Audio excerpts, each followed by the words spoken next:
Welcome viewers to another episode of Brave Namibia, where we celebrate both ordinary and extraordinary Namibians.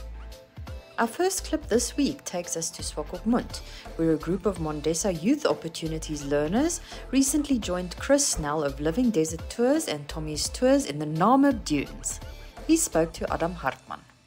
I grew up in Swakopmund. I went to school here, I grew up here, and I just fell in love with the ocean. That's where my whole love for nature started. It started with the sea, doing a lot of fishing, diving, surfing, and I always knew I wanted to have a career in nature, but I ended up going to study as an engineer, electrical engineer.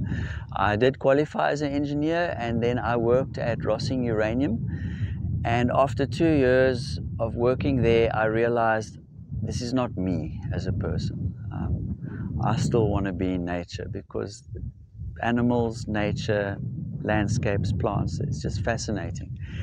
And so I left everything, and then I went first back to the sea. I did a deep sea diving course. I did commercial diamond recovery in Ludwitz Bay. I lived on the beach for a year, very privileged. In those years you could still do it, the early 90s. And I just started spinning ideas through my head. How can I survive but spend my life in nature? And obviously tourism will come, because with tourism, every day you're in these pristine, beautiful places. And Namibia has the most beautiful landscapes, I would say, in one country, the most varied, beautiful, non-touched landscapes in the world, probably in Africa, of varieties.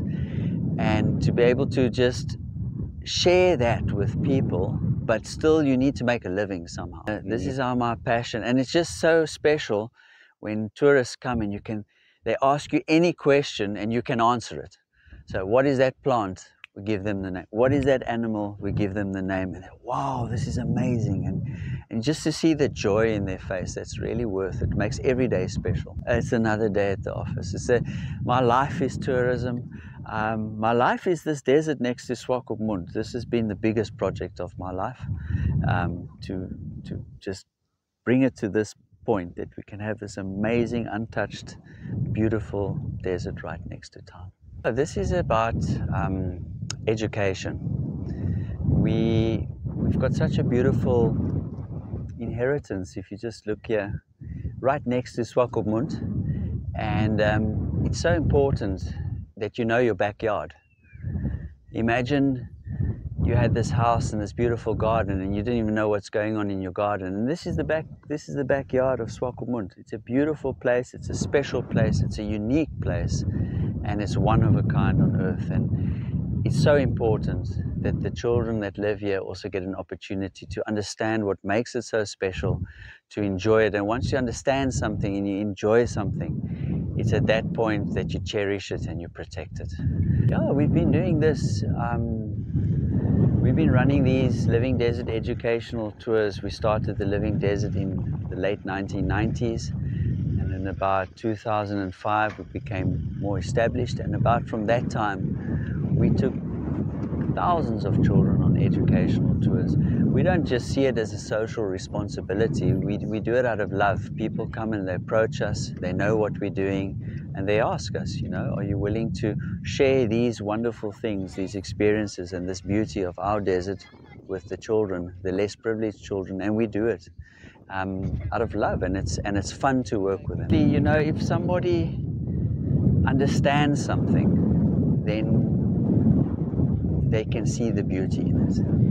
But only once you understand it will you actually appreciate the beauty. And it's so important that the people of Swakopmund can understand this desert, because then they'll appreciate it. And once they appreciate it, they will protect it. And Swakopmund traditionally over all the years has been a tourist hub.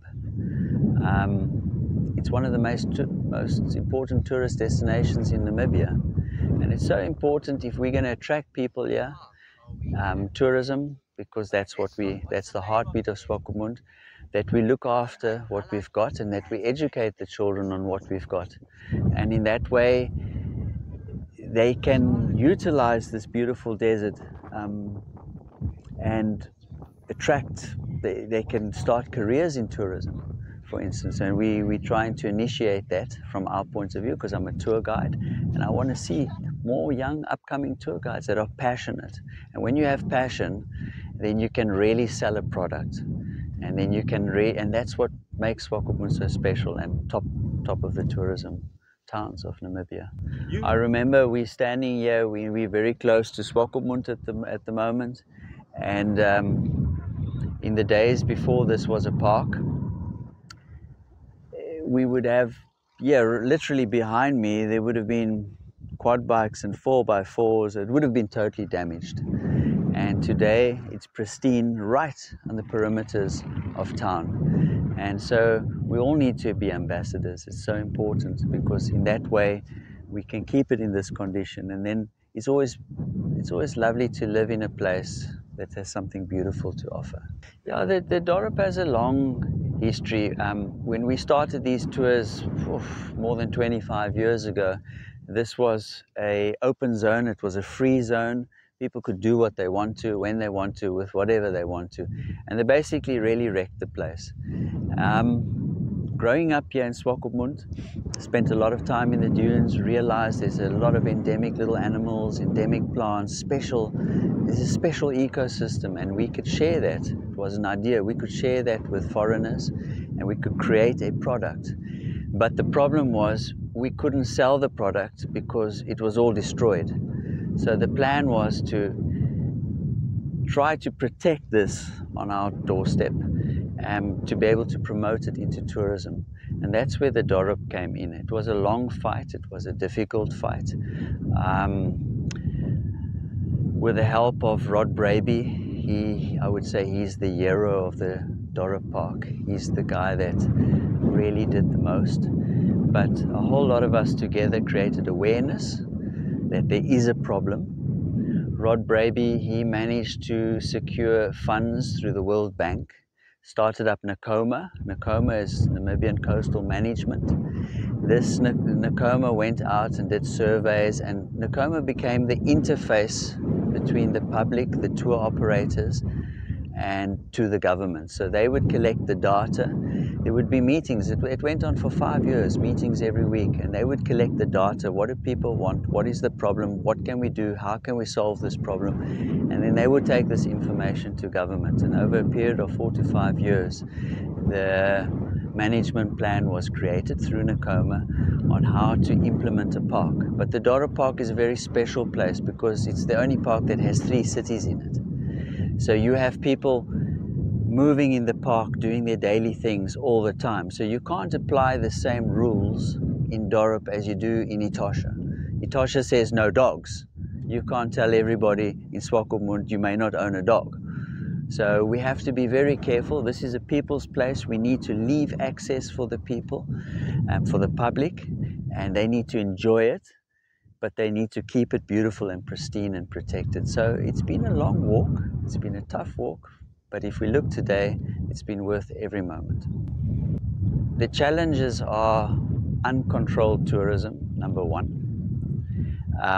Mass tourism that is not done in a proper way will just take everything and it'll just start from the beginning again. And it's so important that the children, you can work with children.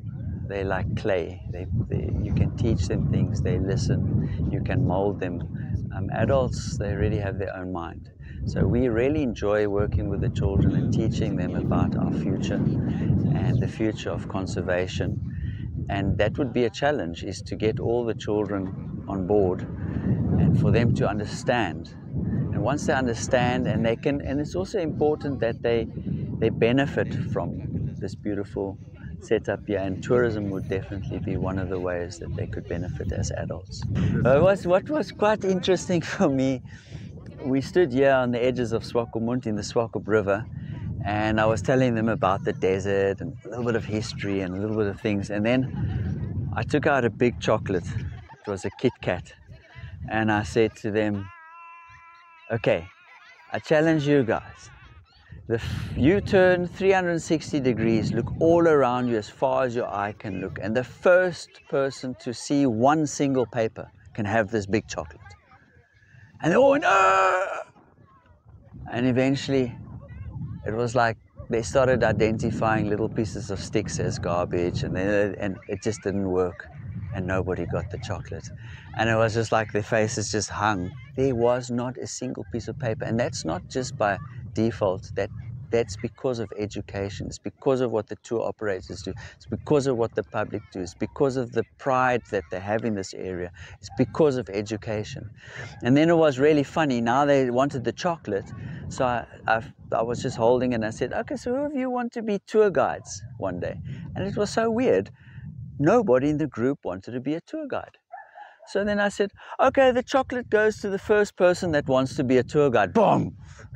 And the whole group were now tour guides. So that was really quite funny for me.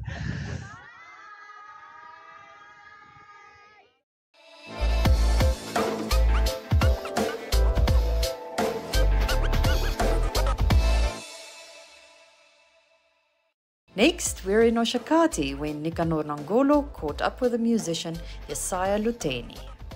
Oh, it's your boy Loteni Jesaya, better known as Nax GB. I do music, Afro, hip hop, everything, man. I grew up in a small town in the north, Shakati, from a very exquisite location. Angambia is where I grew up, man. Yo, it's a long story. But to make it short, basically my mom sells kapana. I used to sell kapana, so every time I would walk to her place, it was like a 30-minute walk there. So I would always sing to myself in the way there. So yeah, growing up like that and some other artists inspiring me along the way, I just picked up my bass, man. Yeah.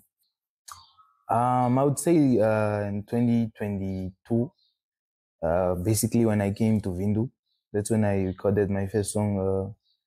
Yeah, and it was a rough one, but yeah, you know, innings. Pardon?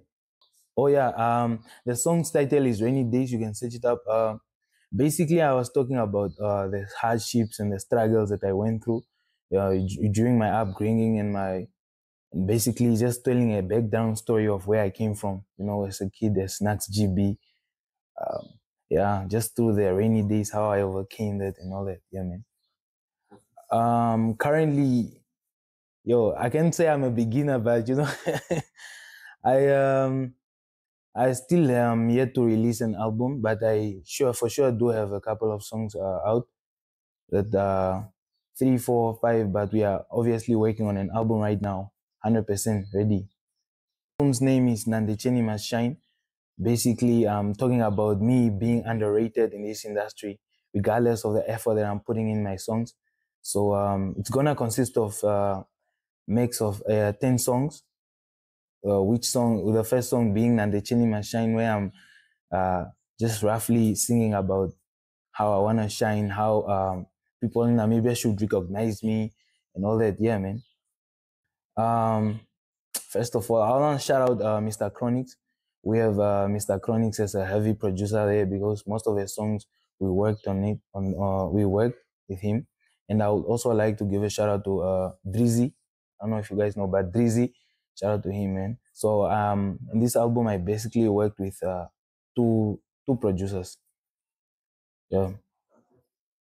And the artist single featured, man, single featured. But I only featured one artist, which is Nkali. Yeah, man. Yo, we just released a new music video with Mr. Chronix with his project Next Up, which is Landed. It's a nice song. I hope you guys listen to it. But the other songs we are gonna release them soon, so please just step in with Landed right now. It's a nice song, man. You can search it on YouTube, IG, Instagram, most of these social platforms. You can find it there. Landed Nax GB. How many other videos do you have? Apart from the ones that are not released, not yet, but for sure, man. Personally, I would say music is art, man. You know, we are different. Artists are different. As for me, I fall in love with the beat. I listen to the beat. I write on the beat, and that's just music to me, man. Yeah, some people just like go there, do their own thing. But as for me, I really fall in love with everything. first before I record, first before I release. It starts from me. Yeah, it's music to me, man. In the future, I would personally say maybe Gaza, yeah, one of our Namibian music. But apart from our local artists, I would personally say Baby Days, some Nigerian artists like Imole, R.I.P. Imole. But I would like to work with him if he was alive. But yeah, that's basically it. The producers, I would also say Zinek. I would like to work. He's a good Nigerian musician, producer. Zinek. I would also like to work with Mr. Jimmy Beats. Yes, sir. Yo, to where it's heading right now, man. I feel like we have less people that are doing, there's hip hop, Afro emotional hip hop. There's less people that are doing Afro emotional hip hop, man. So I feel like right now, it's a lot of talent that needs to be uncovered. So I feel like we are just being slept on right now. But for sure, we'll get there. Just a lack of exposure. Yeah. And the shows, for the shows, I feel like people are bringing in more international artists than using our own artists. Man. So it's kind of just like, that's another way of us being exposed. If you like book us, outsearch your artists, man. You'll find us, please. Namibian artists. So the challenges I faced, getting studio money and studio time. That's if people would know how much struggle and the challenges and the sacrifice we really put in just to go there and release these things, they would know, So I feel like we artists really go through a lot just to release some songs, and for them not blowing up, it's kind of just like, when. So yeah. Personally, I would say never give up. If you have TikTok, if you have IG, if you keep recording, keep sacrificing your money, keep going to the studio, man. One day it's gonna pay off. I can't say it paid off for me yet, but I feel like it's yet to come. So just be like me, never give up, man. Yeah. Now I feel like obviously rocking big stages, man, because I feel like my music is timeless. As time goes on, you are still gonna go on and search Nax GB landed just so you get into that vibe. So from 10 years from now, I feel like we'll be outside. We'll be outside Namibia to the world, obviously. Yeah. So as for me, it takes like it depends on the type of beat, because I'm really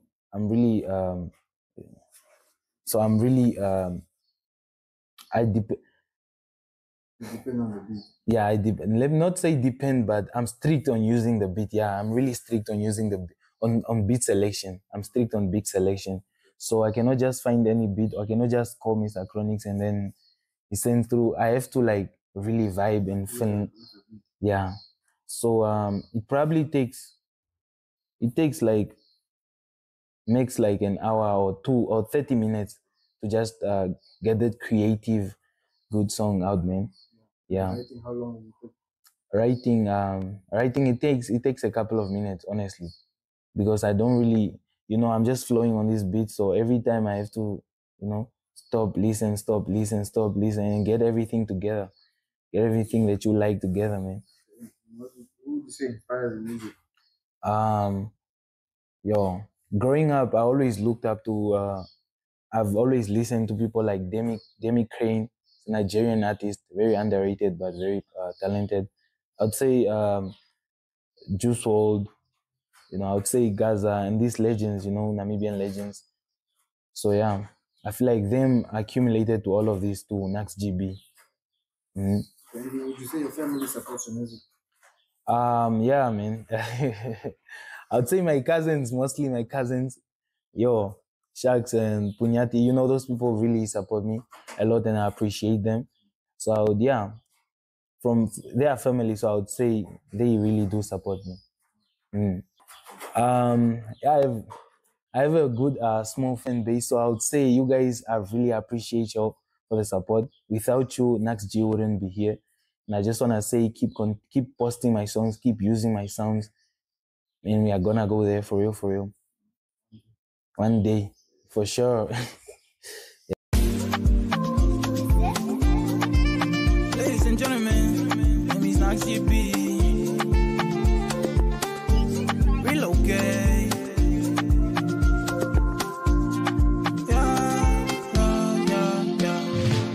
Touchdown, I'm in your seat.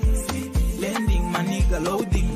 Dressed in Dolce Gabbana. He's surviving, she's just tryna comfort me. Dancing around, she whining. Bodies around the party. Noticed I'm only hungry. Surviving, she's just tryna control me. I've been on my way. I've been waking on my lane. I've been waking on myself. I on my way. So even though it's hard to carry on my way. I've been working on my way. Yeah. Thank you for tuning in today. If you know of someone you feel should feature on our show, please contact us at brave@synergy.com.na.